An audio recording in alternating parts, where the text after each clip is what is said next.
ഉള്ളിൽ വെച്ചിട്ട് ഞാൻ വിജയുടെ അടുത്ത് ചോദിച്ചു, സാറ് ഈ ഒരു വർഷം ഒരു പടമാണോ നിങ്ങൾ ചെയ്യുന്നത്? അപ്പോൾ പുള്ളി പറഞ്ഞു,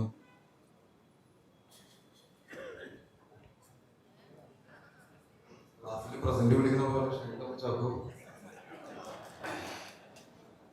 എല്ലാവർക്കും നമസ്കാരം.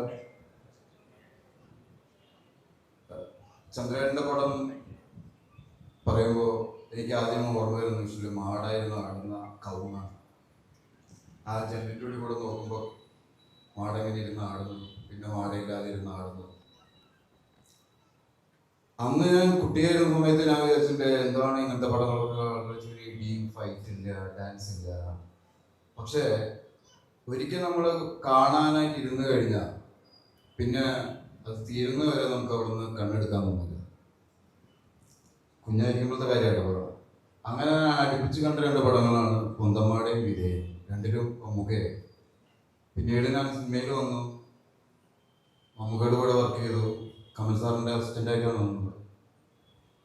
അപ്പോൾ മമ്മൂക്ക പറഞ്ഞ കാര്യമുണ്ട്, ഒരു നടൻ ഒരു ബിഗ് ബഡ്ജറ്റ് പടം ചെയ്ത് കഴിഞ്ഞാൽ അതോടൊപ്പം തന്നെ ലോ ബഡ്ജറ്റ് പടങ്ങളും ചെയ്യണം. അതായത് നമ്മൾ 50 കോടിയുടെ പടം ചെയ്തു, അത് കഴിഞ്ഞ് 55 കോടിയുടെ, പിന്നെ 100 കോടി, 150 കോടി. അങ്ങനെയല്ല ഒരു ആക്ടർ ഉണ്ടാവുന്നത്. 50 കോടിയിൽ ചെയ്ത് കഴിഞ്ഞാൽ ആ ആക്ടറിന് 2 കോടിയുടെ പടം ചെയ്യാൻ പറ്റണം. എന്നാലേ ഇൻഡസ്ട്രി നിലനിൽക്കുള്ളൂ, പടങ്ങളും നല്ലതുണ്ടാവുള്ളൂ. ഇത് ഞാൻ ഉള്ളിൽ വെച്ചിട്ട് ഞാൻ വിജയുടെ അടുത്ത് ചോദിച്ചു, സാറ് ഈ ഒരു വർഷം ഒരു പടമാണോ നിങ്ങൾ ചെയ്യുന്നത്? അപ്പോൾ പുള്ളി പറഞ്ഞു, ഈ ഒരു പടം ചെയ്ത് വരുമ്പോഴേക്കും ഒരു വർഷമാവും. അല്ല, ചെറിയ ചെറിയ പടങ്ങൾ ചെയ്തുകൂടി, 2 കോടി 2.5 കോടി. ആ പുള്ളി എൻ്റെ മുഖത്ത് നോക്കി ചിരിച്ചു. എൻ്റെ ആദ്യത്തെ കേസ് ഉണ്ടായിട്ട് പാസ്പോർട്ടൊക്കെ കോടതിയിൽ വാങ്ങി വെച്ച സമയത്താണ് ചന്ദ്രൻ സാറിൻ്റെ പടം. അപ്പം അന്ന് പടം മോഹവലയം എന്നുള്ള പടം ബഹ്റൈനിൽ ഷൂട്ട് ചെയ്തു. അപ്പോൾ സാറിൻ്റെ പടത്തിന് വേണ്ടിയിട്ടാണ് എന്ന് പറഞ്ഞിട്ടാണ് പാസ്പോർട്ട് ഇങ്ങോട്ട് വാങ്ങിയെടുത്തത്. അപ്പോൾ അതിനുശേഷം ഒരാൾ കുറ്റക്കാരനാണ് എന്ന് സമൂഹത്തിന് മുന്നിൽ പറയുകയും കുറച്ച് നാൾ കൊണ്ടാടുകയും ചെയ്തിട്ട് തിരിച്ചു വരുമ്പോൾ ഒരു അപകർഷതാബോധം ഉണ്ടാവും. പിന്നീട് ആളുകളുടെ മുഖത്ത് നോക്കുമ്പോഴും ഓരോ ദിവസവും അതിനെ നമ്മൾ ഫേസ് ചെയ്യും. അപ്പോൾ ഞാൻ ചെന്ന് വിട്ടതാണെങ്കിൽ സിംഹം എന്ന് പറയുന്ന പോലത്തെ ഒരു മച്ചാൻ്റെ അടുത്ത് ചന്ദ്രൻ സാർ ആരെയും വകവയ്ക്കില്ല, നല്ല ഒച്ചത്തിൽ സംസാരിക്കും. ഈ പോയി പണിയൊക്കെ നോക്കുക അവരോടൊക്കെ.